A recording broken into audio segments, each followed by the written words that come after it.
Welcome back, Toddler Tribe, to the second in our 5-part series about the 4 C's of collaborative discipline. If you missed it, you're going to want to go back and catch the first episode where I do an overview of the 4 C's with an example with a slightly older child, so that you can tag right into this episode.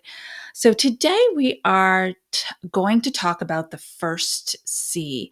And if you downloaded the free PDF, you can see that it's really cyclical. So that cycle just moves right around and feeds back into connection. But if you're entering the cycle for the first step, you always enter at connect. Connection is the key to everything you want to experience with your little people in your life. And so here's a few things about connection that matter. Okay. It's not about words. We don't connect with words. Wow. Is that something that you've ever thought of before? We don't connect with words.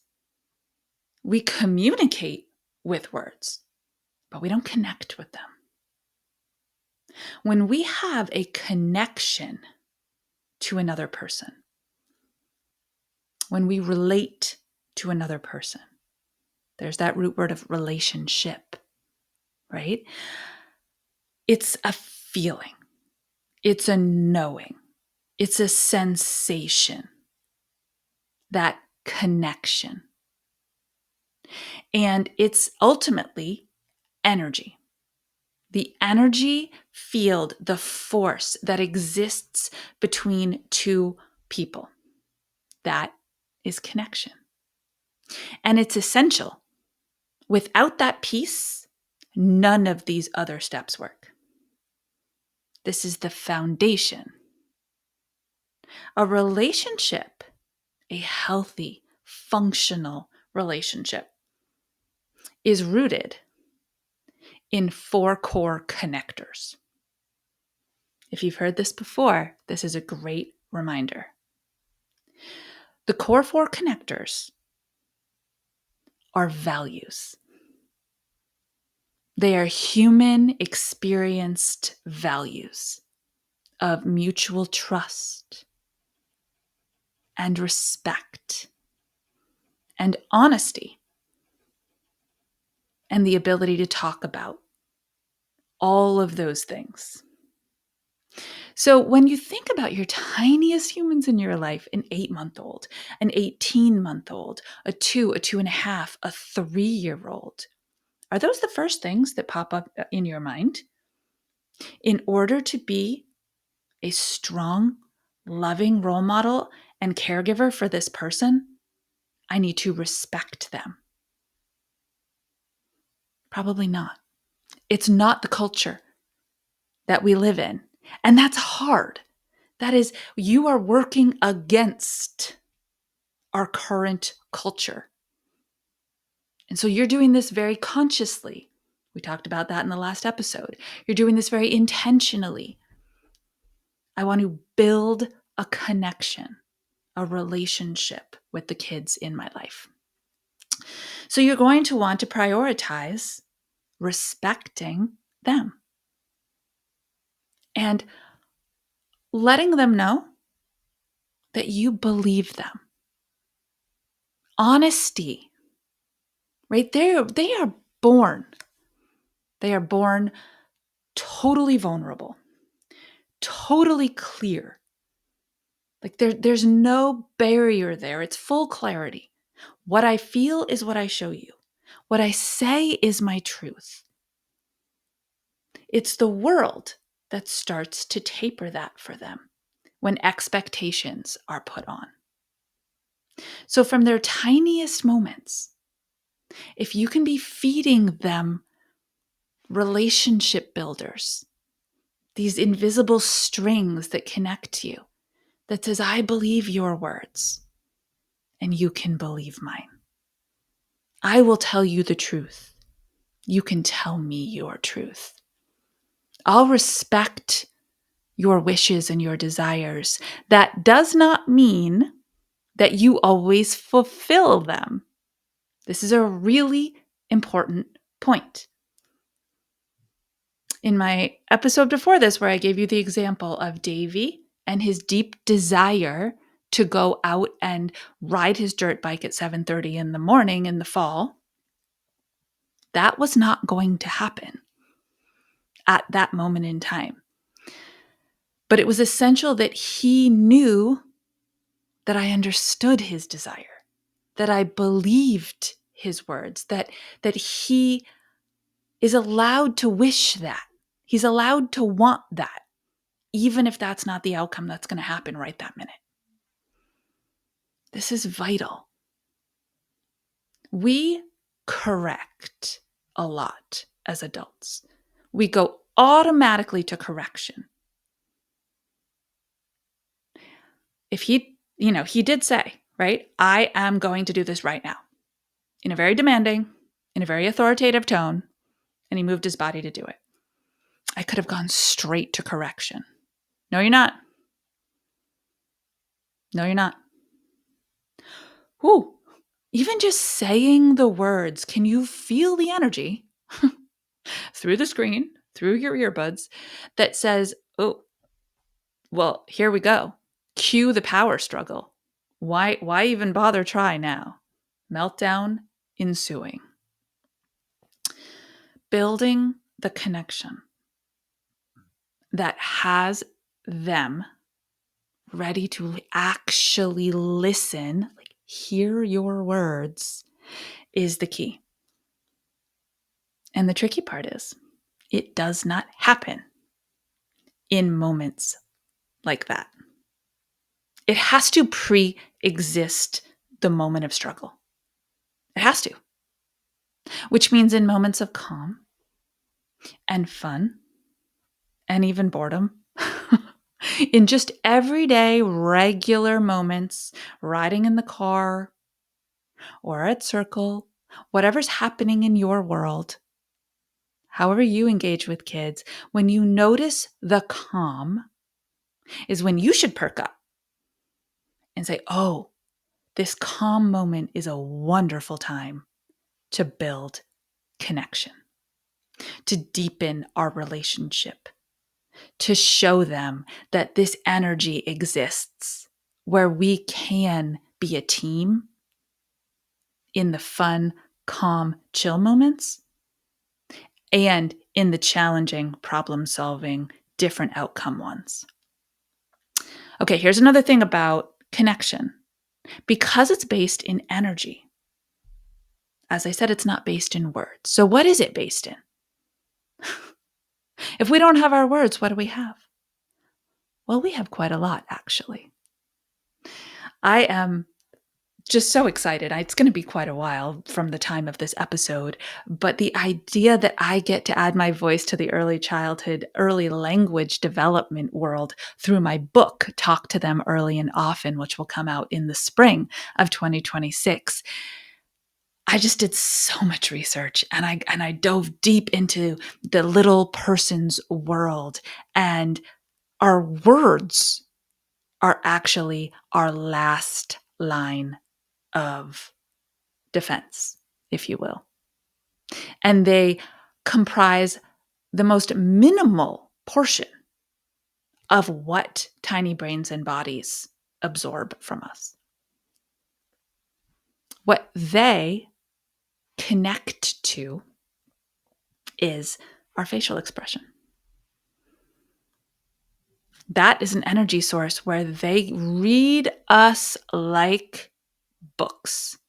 Yeah, you didn't think infants and toddlers and preschoolers could read, did you? Well, they can. They can read us. A facial expression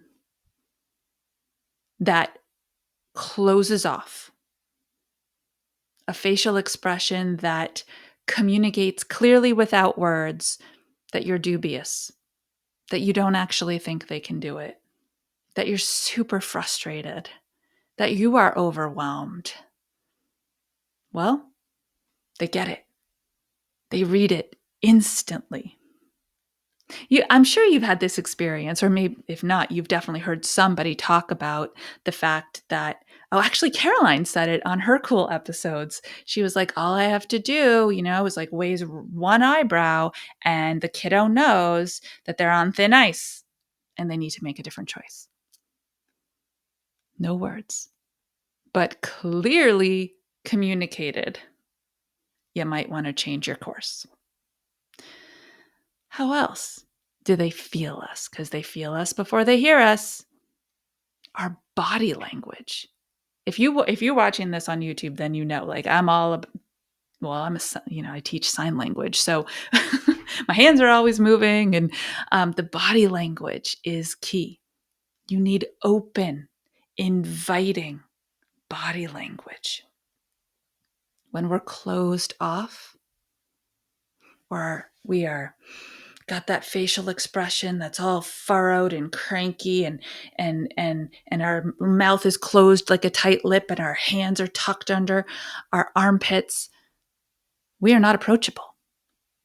The energy says, big old red stop sign, do not approach.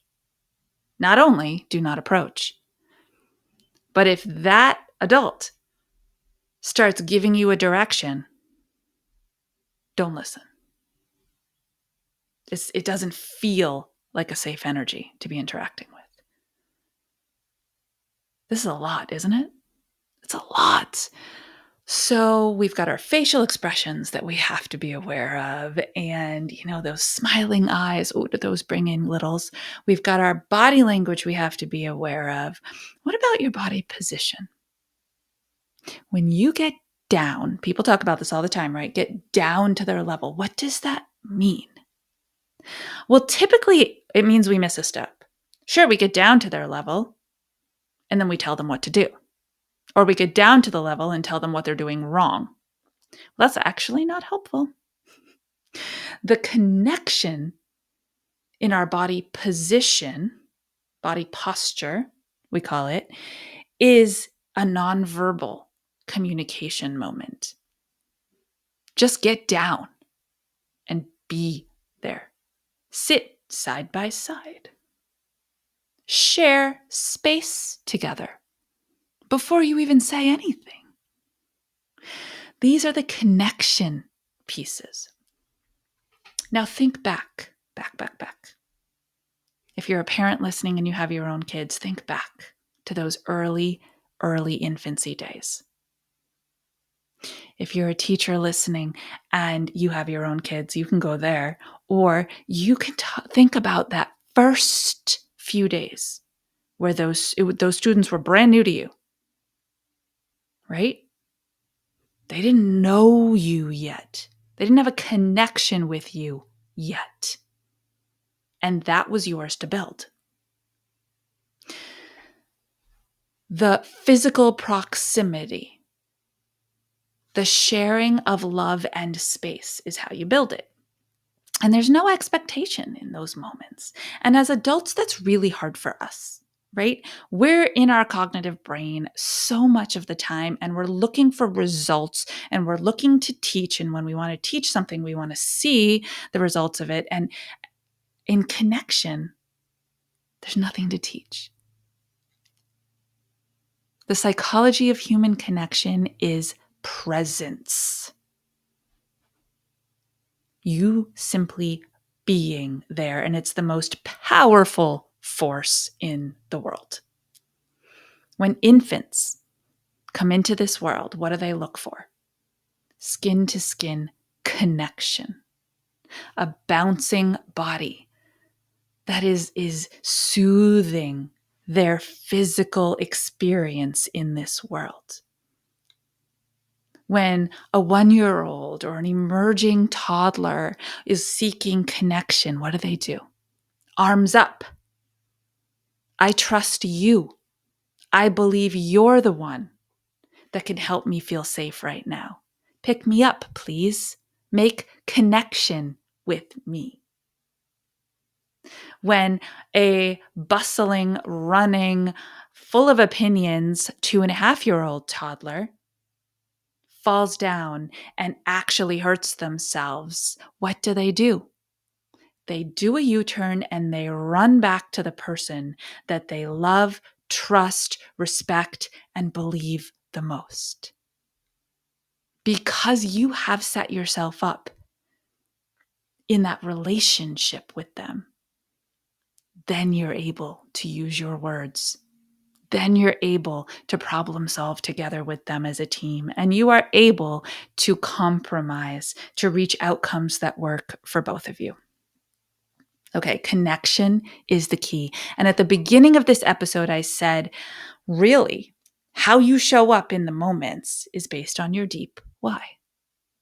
In my world, I call it a personalized mission statement.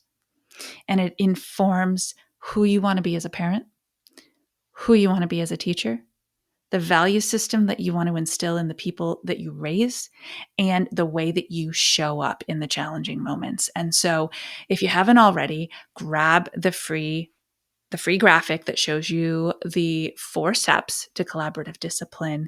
And if you're feeling ready to take the next step, we have a short video training for you where it guides you through the process of writing your personalized mission statement for raising and teaching extraordinary human beings. So you might want to go grab that and take that, and it just gets you set up to be in a responsive mode instead of a reactive mode. And I really look forward to walking through the next step with you in the next episode.